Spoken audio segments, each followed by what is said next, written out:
So the idea is to keep temporary registers between the functional blocks so that you can retain the information between successive clock cycles.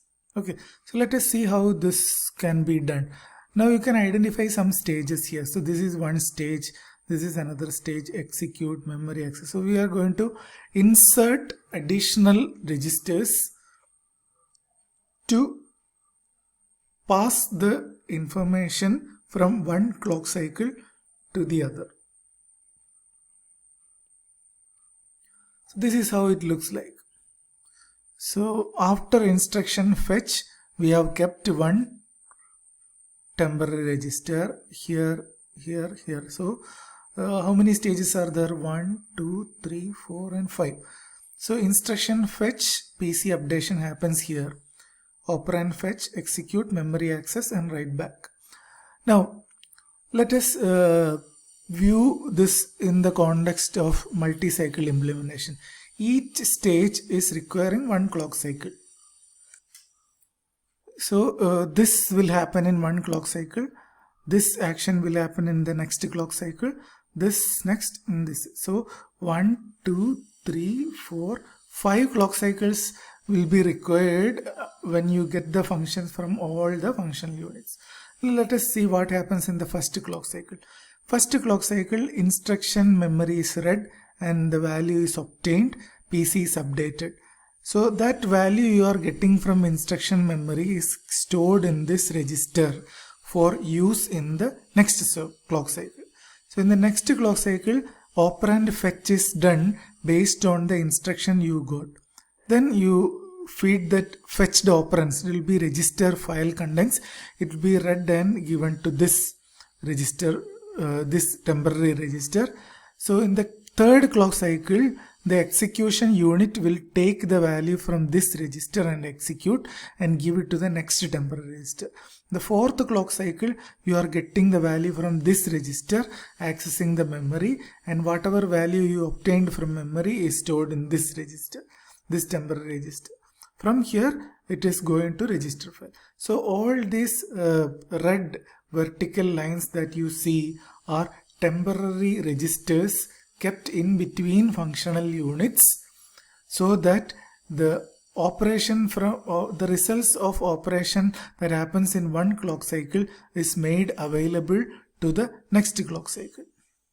Okay, you spend some time on this diagram and understand this is the very fundamental idea of multi-cycle implementation.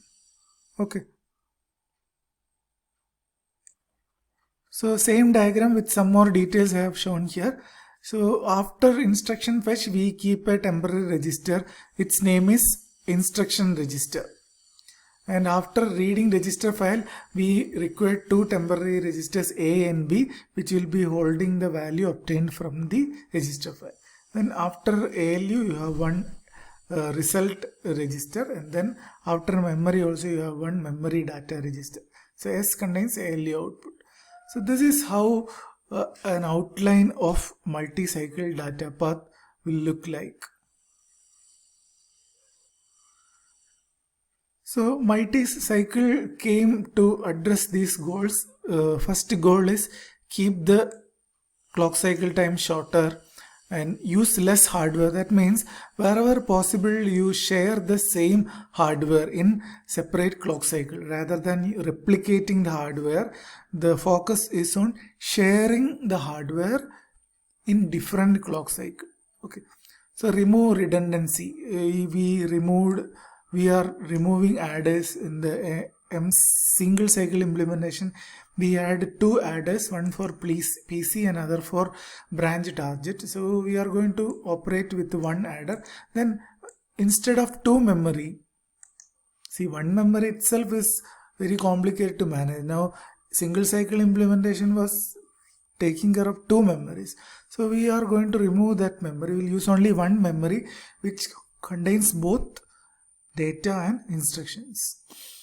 Next, use ALU for all computation except for zero sign extension.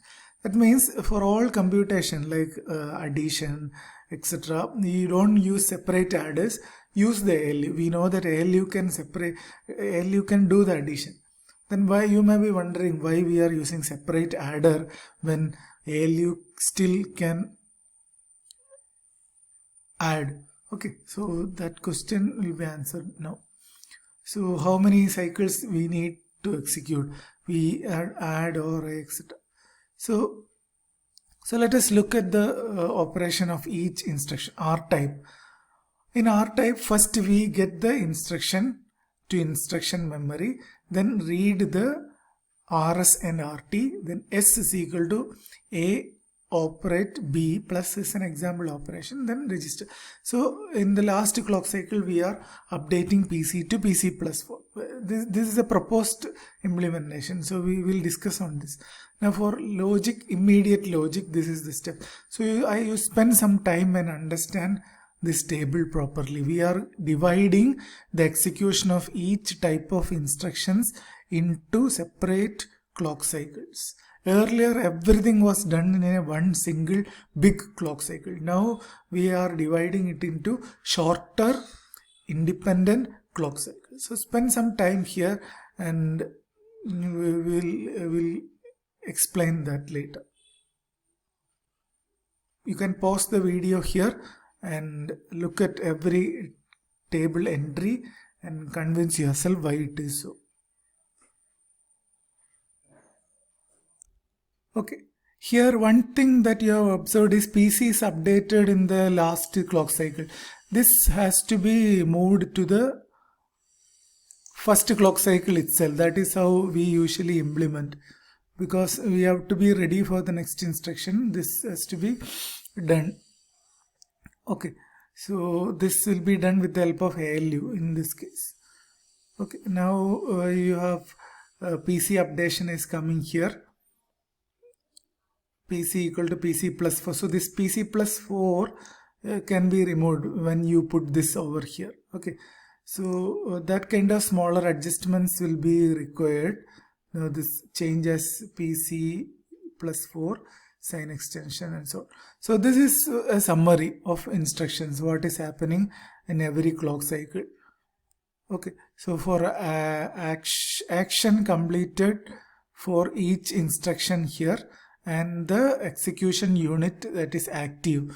So 1, 2, 3, 4, 5. There are actually 5 stages for each instruction execution that is happening at different clock cycle. Okay, so this table you need to understand properly. So let us explain it. Instruction fetch, what is happening, we all know. Then instruction decode and register fetch is happening in another clock cycle where we get all the details here. Then ALU output is A, OPB. This A and B are the registers which we read from the previous clock cycle, and all these things you can go through and understand. Next is MDR, stands for memory data register. The register which is sitting just after the data memory, which will store the contents, and this will be going to either register file if it is an R-type instruction, or it also goes to register file in the case of load where instruction. So this table also you should be able to understand every column. Okay, so basic multi-cycle data path we are going to implement. Okay, so this multi-cycle data path, at the first look it may look very similar to single cycle, but you will find that lot of registers are interposed. So you have one memory. That is one major thing that you notice. There is only one memory. So this memory is containing both in data and register. So if you are reading instruction, it will go to instruction register. From here it gets processing. A and B are temporary registers, and ALU out is another temporary register which we keep. So totally how many temporary registers are there? 1, 2, 3, 4 and 5 temporary registers are used.